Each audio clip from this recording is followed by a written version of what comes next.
एक रोज रास्ते में एक महात्मा अपने शिष्य के साथ भ्रमण पर निकले। गुरुजी को ज़्यादा इधर उधर की बातें करना पसंद नहीं था। कम बोलना और शांतिपूर्वक अपना काम करना ही गुरु को प्रिय था। परंतु शिष्य बहुत चपल था। उसे हमेशा इधर उधर की बातें ही सूझती। उसे दूसरों की बातों में बड़ा ही आनंद आता था। चलते हुए जब वो तालाब से होकर गुजर रहे थे तो उन्होंने देखा कि एक धीवर नदी में जाल डाले हुए है। शिष्य यह सब देख खड़ा हो गया और धीवर को अहिंसा परमो धर्म का उपदेश देने लगा। लेकिन धीवर कहाँ समझने वाला था। पहले उसने टाल मटोल करनी चाहिए और बात जब बहुत बढ़ गई तो शिष्य और धीवर के बीच झगड़ा शुरू हो गया।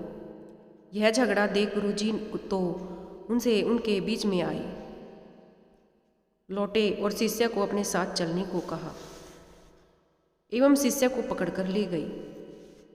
गुरुजी ने अपने शिष्य से कहा कि बेटा, हम जैसे साधुओं का काम सिर्फ समझाना है, लेकिन ईश्वर ने हमें दंड देने के लिए धरती पर नहीं भेजा है।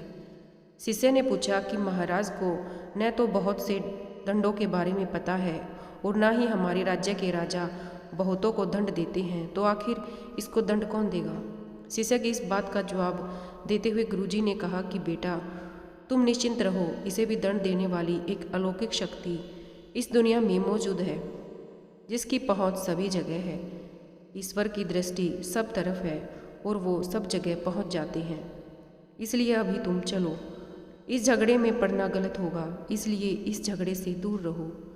शिष्य गुरुजी की बात सुनकर संतुष्ट हो गया और उनके साथ चल दिया। इस बात को कई वर्ष बीत गए। एक दिन गुरुजी और शिष्य दोनों उसी तालाब से होकर गुजरे। शिष्य भी धीवर वाली घटना भूल चुका था। उन्होंने उसी तालाब के पास देखा कि एक चुटियल सांप बहुत कष्ट में था। उसे हजारों चींटियां नोच नोच कर खा रही थी। शिष्य ने यह दृश्य देखा और उससे रहा न गया। दया से उसका हृदय पिघल गया। वह सर्प को चींटियों से बचाने के लिए जाने ही वाला था कि गुरुजी ने उसके हाथ पकड़ लिए और उसे जाने से मना करते हुए कहा कि बेटा, इसे अपने कर्मों का फल भोगने दो। यदि अभी तुमने इसे रोकना चाहा तो यह बेचारे को फिर से दूसरे जन्म में दुख भोगने होंगे, क्योंकि कर्म का फल अवश्य ही भोगना पड़ता है। शिष्य ने गुरुजी से पूछा, गुरुजी, इसने कौन सा कर्म किया है जो यह दुर्दशा में फंसा हुआ है। गुरु महाराज बोले, यह वही धीवर है जिसे तुम कुछ वर्ष पहले इसी स्थान पर मछली न मारने का उपदेश दे रहे थे और वह तुम्हारे साथ लड़ने के लिए आग बबूला हुआ जा रहा था। वे मछलियां ही चींटी हैं जो इसे नोच नोच कर खा रही हैं। यह सुनते ही बड़े आश्चर्य से शिष्य ने कहा, गुरुजी, यह तो बड़ा ही विचित्र न्याय है। गुरुजी ने कहा, बेटा, इसी लोक में स्वर्ग नरक के सारे दृश्य मौजूद हैं। हर क्षण तुम्हें ईश्वर के न्याय के नमूने देखने को मिल सकते हैं। चाहे तुम्हारे कर्म शुभ हों या अशुभ, उसका फल तुम्हें भोगना ही पड़ता है। इसीलिए ही वेद में भगवान ने उपदेश देते हुए कहा है, अपने किए कर्म को हमेशा याद रखो। यह विचारते रहो कि तुमने क्या किया है, क्योंकि ये सच है कि तुमको वहाँ भोगना पड़ेगा। जीवन का हर क्षण कीमती है, इसलिए इसे बुरे कर्म के साथ व्यर्थ मत जाने दो।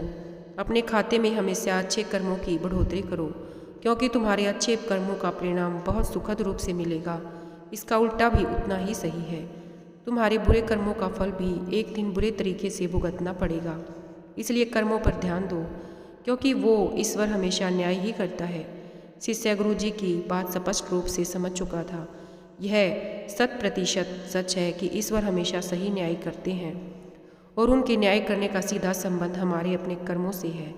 यदि हमने अपने जीवन में बहुत अच्छे कर्म किए हैं या अच्छे कर्म कर रहे हैं, तो उसी के अनुरूप ईश्वर हमारे साथ न्याय करेंगे। यह जीवन हमें इसलिए मिला है ताकि हम कुछ ऐसे कार्य कर सकें जिसको देखकर ईश्वर की आंखों में भी हमारे प्रति प्रेम छलक उठे।